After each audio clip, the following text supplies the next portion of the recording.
BT is on the line. He's just working from remotely, having a little connection issues, but it's all good because I know what we're getting to. We're getting to it right away because we can't help but get to it right away. And that is the New York Yankees, how good they've been all season long. We talk about their 25 games above 500. They look as good as they've ever looked. Actually, they're more than that, over 500. They looked as good as they've ever looked at times. But there have been some underlying issues that might be potentially clouding the future for this Yankees ball club. And when you go to Pittsburgh and you lose that first game of that series 5-2, you can't help but be a little bit alarmed. The Pittsburgh Pirates are not a good baseball team, even though they are third in the Central right now. But they are not a good baseball team, and the Yankees went out and they were anemic. I've been saying this for about a month now, and I didn't want to say it because I want to hate on the Yankees, but it's just the reality of what you see. When Aaron Judge doesn't hit, he's their catalyst, they don't score. And he did have a hit last night, but they only come up with 2 runs. And Jameson Taillon, who was so good for so many starts at the beginning of the season, has started to come back to his mean. And in some ways, this is where the issue is. Because Taillon, who in June pitched to a 4.5 ERA out of 6 starts, he won all those starts. They won all of those starts, even though he got banged around a little bit in some of those starts. And so the fact that they were still winning, but the underlying metrics, the underlying statistics were lying to you a little bit, it just kind of got your mind believing things that weren't actually there.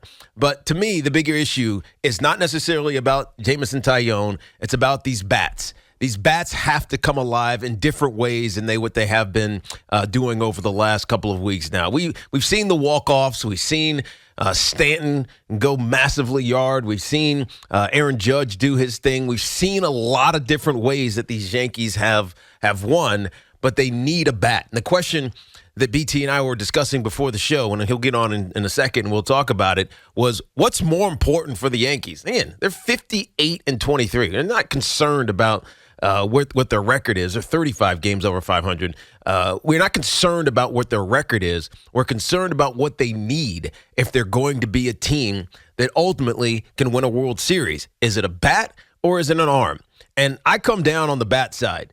Mainly because of what I've been saying for a month about Aaron Judge. I love this team. I love the way that they're constructed, but they're letting you down. Josh Donaldson hit 205 in June. We all know they're not even going to rail on Hicks and Gallo anymore. Obviously, Aaron Judge is still one of the leading, if not the leading MVP candidate in the American League, so it's not him. But they need help. They need complementary help for guys who can just get on base, get base hits when you need base hits, as opposed to constantly relying on the saviors of Stanton and Judge and whoever else comes through in the clutch. Teams like the Pirates, you should beat convincingly. The Yankees are maybe fatigued right now, but they didn't win a game convincingly, and it opened your eyes.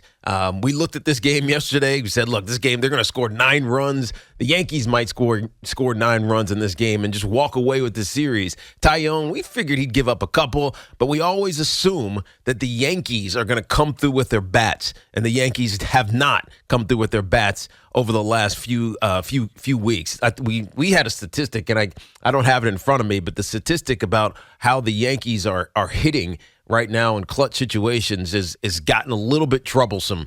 And again, I don't want to overly sound the alarm because they're 35 games over 500. There's nothing to worry about necessarily in the American League East right now, but the Yankees are maybe doing it with a little bit of smoke and mirrors currently. I'm not saying they're not good. Before this, at the beginning of the season, the first 2 months of the season, they were dominant, right? They hit, they got on base, they scored runs, they pitched well, they did all of those things. And maybe fatigue is starting to settle in a little bit for this Yankees team. Maybe the All-Star break can't come soon enough for these guys to get a little bit of a respite. But you're starting to see a little bit of the cracks, right? When you start to see some cracks, you get a little bit of worry, especially for a team that's supposed to be the best team in baseball. And they've played that way. I'm not knocking them at all. I'm just saying, when you think a team is supposed to be the best team and they're not playing like the best team, especially against teams like the Pirates, you have a little bit of concern. You do. It is, and that is what it is. I'm not screaming fire right now, but I am saying there needs to be some upgrades at certain spots. You could debate it whether it's an arm or you could debate whether it's a bat. I say a bat. You need guys who are consistently going to hit for you, even if they go through some down parts in the season, as is natural for Major League Baseball players. You're going to have the lulls, but you can't have the lulls where it derails your opportunities to win baseball games, and that's what we're seeing right now with this Yankees team. They've been, and it really goes back to the Houston series. Where I don't want to say they got lucky in that series because they grinded and then got themselves right back into a position to win those games. But that's when you started to peak up a little bit and say, all right, they're still great. But if they're going to compete with the best teams in the American League and ultimately win a World Series, they're going to have to be able to hit in non-home run type ways. And they haven't done that a lot lately. The game last night was one that just left you scratching your head. Where are the clutch hitters? Other than Judge and other than Stanton. And Donaldson will give you one every now and then, but not in June. Where are the clutch hitters? The Yankees need an arm, but I think more importantly, they need a bat. 877-337-6666. BT will join us here in a second. I'll get the reads for you, but first I want to get out to Queens. Who's Richie? What's happening, Richie? Welcome to the fan. What's up, dude? Richie, you there? Richie in Queens. Okay, we'll get Rick in Tampa then. What's up, Rick? Hey, Tiki, what's up? What's up, dude? How you doing, man? I'm going to talk about the runners in scoring position because that's been a big problem. But let me just real quick. The finale, Stranger Things? Oh, it was fantastic. It was fantastic. Is Max going to pull through it? Is she going to? I mean, so my wife. It's funny, Rick. My wife didn't realize that there was a fifth season. You remember we had I forget his name. It was also whatever. We had someone on last week talking about Stranger Things and whether or not there was going to be a fifth season, right? And there's a fifth. My wife didn't know that. So she was waiting for something to happen at the end. I was like, wait, they had to leave a cliffhanger. Right. That's why they have the cliffhanger. She's there's another season. She thought that was the finale. Yeah, exactly. I knew the kid wasn't going to make it, the rocker kid. Eddie. Yeah, once Eddie decided to stay in the Upside Down, you knew that he was dying. You knew he was. It was good, and it's setting it up for the next season. Yeah, so, the only reason I was okay with how it ended was because I knew that there was a second season coming. That's the only reason. Otherwise, I would have been disappointed at the end. Oh, yeah, definitely been disappointed. Real quick, though, the stat you're talking about is the runners in scoring. I mean, they're 236 in batting average. That's 11th in the AL and 23rd in MLB. That's right. Teams, the Tigers, the Royals, Oakland, Orioles, Cubs, Diamondbacks, they're only ones that are below the Yankees when it comes to that. And I think that is something that, if you look at the games last night, Yankees and the Mets, both are the glaring Mets need that bat, obviously. Yep. And the Yankees need, I think the pitching is a bit of a concern, but we need that. All right. Yeah, no, you're absolutely right. Appreciate your call, Rick. Thanks for dropping in. The statistic 236 it's just bad. By the way, it was Gaten Matarazzo. That's who's the senior, the dad. That's who we had on last week talking about Stranger Things season 5. Is BT there now? Is he available? Oh, what's up, BT? Hey, I got to tell you, that is not the way I wanted to start the show today, Tiki. And the thing is, I couldn't even really hear anything that you were saying. And I don't want you to repeat it, obviously, because everybody that's listening heard it. But I think we've gotten a little full of ourselves here in New York City with these baseball teams, bud. I think we've gotten a little cocky, maybe even a little complacent. I mean, I did hear you say you're not trying to sound the alarm, and you can't sound the alarm. Well. Okay, I agree. I did 35 games over 500. You can't sound the alarm. I agree. But if you hear the inflection of my voice, is that great conviction? No. Okay. No. And I'll tell you why. And everybody knows about Gallo and Hicks. We don't need to continue to beat that to a bloody pulp. They'll be gone or whatever. The catchers are an issue. And Donaldson, it's not early anymore. And I'm sure you mentioned him. He's got 6 home runs, dude. Yeah, June's been bad. The whole year's been bad. I know, He's but hitting June in particular. But June in particular has been bad. bad. Yeah, so you look at, a guy who was supposed to be a bit of a thumper has done zip. Gallo is a AAA player at this point. Hicks has lost his game.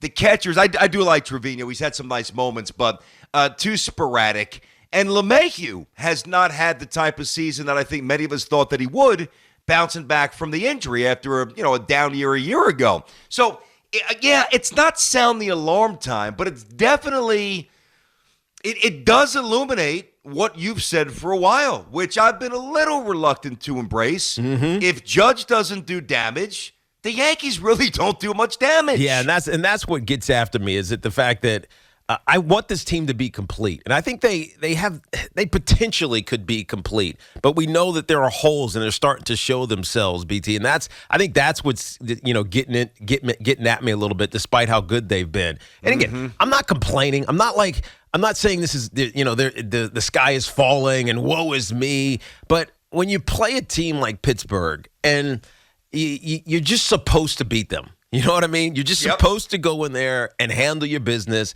And I know that Tyone has been doing it with a little bit of smoke over the last month or so because his ERA hasn't been really good, but they have won games, right? So he's doing his job, getting the W.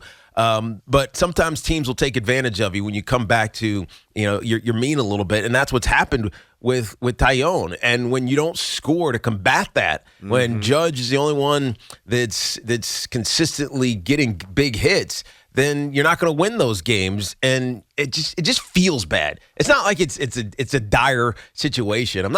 I'm not so worried about it that I'm jumping off the Yankees are going to win a World Series bandwagon. No. But it just smacks you in the face. And when your team is as good as the Yankees are, you don't want to get smacked in the face. And yeah, that's what it felt like last night. Well, and think about this too, Teague. I mean, hopefully it's a 1 or a 2 day thing, but I mean, imagine if Rizzo's back is really problematic. I know he's only hitting 222, but he's got a ton of bombs, and he's a great fielder, he's a great presence, and a great stabilizer. But when he doesn't play, it feels when he doesn't play, it feels like last year. Yes. Yes, that's right. You're missing that little bit of an oomph. You are. No, you are. And then listen, you mentioned Tyone.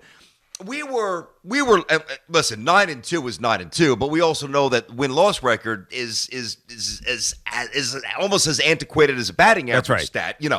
So you look at Tyone, and I ask everybody out there: does anybody want Tyone on the mound against the Astros? Does anybody want that? The answer is no. Mm-hmm. And you look at his numbers, and again, it's smallish sample, much like the Mets, who, and I was texting you guys last night. In the last 15 games for the Mets, they're hitting 167 with runners in scoring position, including 0 for 8 last night. Yeah, that was a shame because Scherzer came back and he was great. He was filthy. He's tremendous, man. He's so good. And the recent small sample of Judge, those numbers are not good. And you don't want to overreact too much. But Tyone, all right, despite the 9-2 record, his ERA's gone from 2.30 on June 2nd to 3.63 in a little more than a month. And you got to say to yourself, what was the anomaly here? Is it the start or is it now? Mm-hmm. And based on the fact that he's been, sporadically good over his career but never dominant, don't you think common sense should prevail and say last night is probably a bit of a more of a reflection of who he really is than, say, the first 6 weeks of the season? Yeah, I hate to draw on statistics because there's lies and damn lies, and then there's statistics. But yeah, statistics will tell you, this is probably what we should be expecting from Jameson Tyone. I hate to say it because I want him to be that guy. For sure. Well, they need him to be that guy. Yeah, of course they do if they want to go deep and go far and win in the postseason. But, I mean, last night it was rough to watch last night. By the way, BT, our friends at Town Fair Tire remind you that at Town Fair Tire, you always get the guaranteed lowest price on brand name tires from Connecticut to Maine. Nobody beats Town Fair. Nobody. Well, Dove can't talk to you down the line, so he said, make sure we get this but I had it up in front of me just in case. I know you did, but he couldn't tell you to do it. Let's get some calls here. Let's do it, man. All right, Zach in Rockville Center, I should say, almost Rockefeller Center. That's where I used to work at NBC. Home of Billy Donovan, Rockville Center. That's right. Billy D. A lot of people. What's up, Zach? A lot of people from out of state. A lot of my friends from out of state. When I say Rockville Center, they're like, "How could you live in Rockefeller Center?" So I don't get that. They're like, "Wait, you got the tree in your backyard for?" Yeah. Like, come on, use your brain, guys. I know, like, right? Tiki, listen. All right, what's up, dude? I didn't know for the first. I think I tuned in like a half a second late because I thought it was just you today. I didn't know there'd be a counterbalance of Brandon. So when I called, I was a little upset. I've calmed down since then. Yeah, excellent. Hey, BT, did you hear that? You calmed Zach down. Usually it's the opposite. I'm riling everybody out. Today, every day's different. Brandon, today, you're my counterbalance. I appreciate it.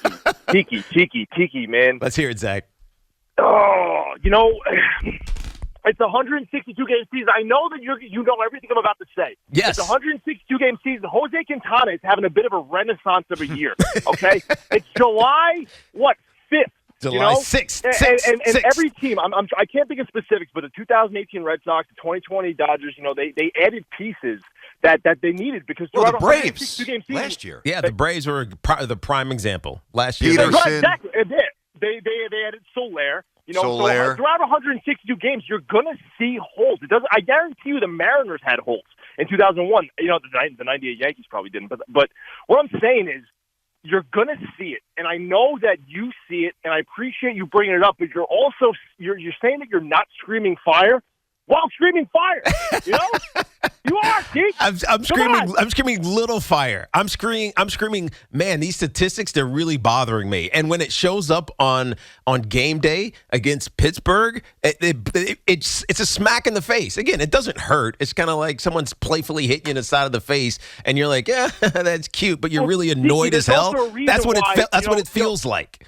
Yesterday, if I bet $100 on the Pirates, I'd only get $165 back. There's a reason for that. Yeah, true. But I mean, I can't get into the gambling side of it. By the way, even though I did, yes, I know we're talking about the odds. Even though I did have this going over, what, Brandon? Even though I had it going over, and obviously it didn't happen because guess what? The Yankees didn't hit. The Yankees didn't hit. The Pirates did their part. The Yankees didn't do their part. Yeah, but Zach, I gotta go to the gym. Zach, you got to forgive me. Go work it out in the gym, man. Yeah, go pump some iron. Here's the bottom line, though. Thank you, Zach. If you're looking at this in a truly objective manner, right? And you just last night's Yankees lineup, all right? DJ LeMahieu, a little bit of a subpar season. Judge, MVP, Ramirez there as well, but he's been great. Torres, nice bounce back. Stanton, he's been fine. Yep. Donaldson, been a stiff. Carpenter has been a terrific find. Hicks, awful. Trevino, spotty. And IKF, kind of what we thought, although we thought that he'd be a little bit better defensively. So there's really, when you trot out a starting nine on a night-to-night basis and only one guy, and this is not like hyperbolic or missing the boat, only one guy is having an above-average elite season. Mm-hmm. Don't you think we maybe need to at least recalibrate a little bit? Yeah. Who the team is? You have to rethink what they need to do in order to be the team that we expect them to be now. Ooh, right? Look at that sounded very intelligent, Tiki. That's right. Well, I mean that's the reality because you can't deny the 58-23 record. You can't deny it. No, and nobody's right? trying to. Absolutely not. Exactly right. But you also can look at it and look at all those advanced stats that you were just talking about, BT, and say maybe that's not really what it is, right? And it's you got to make a little bit of adjustment here. Not anything major. But there's got to be a little bit of adjustment coming on here. By the way, Tiki, how did the Braves do last night? Did Hoff get? Yeah, how did the Braves do? Hoff is a little bit. It's going to be about 3 more days, and the Braves are going to be about top. Could you imagine? Wow, 877-337-6666. Be quiet, both of you. It is Vacillator. Get back in your hole. Let me just share a quick little text. This is what I love about the show. First of all, I always mess around with Hoff. Hoff is awesome. I love him. And obviously, Tiki and I have been rolling together for decades, so that's my guy. So I on our text chain last night, I'm watching the Mets postgame show with Gary Apple, right? And they put up a stat, and I just referenced it before. The last 15 games, and I texted this to the guys, the Mets. I wrote Mets last 15 games with runners in scoring position, 167. And then I wrote, not a small sample. Pete Hoffman, who always has the Mets back, right? He didn't even respond to that. No. This is what he writes back. He goes, Judge, 5 for his last 39. Yankees as a whole batting 189. Worst in baseball, last 15 games. That text chain right there tells you all you need to know about the awesome baseball dynamic in this city. Yes. You know what I'm saying? And in our studio. Absolutely. No doubt. 877-337-6666. Tiki and Tierney on the Fan.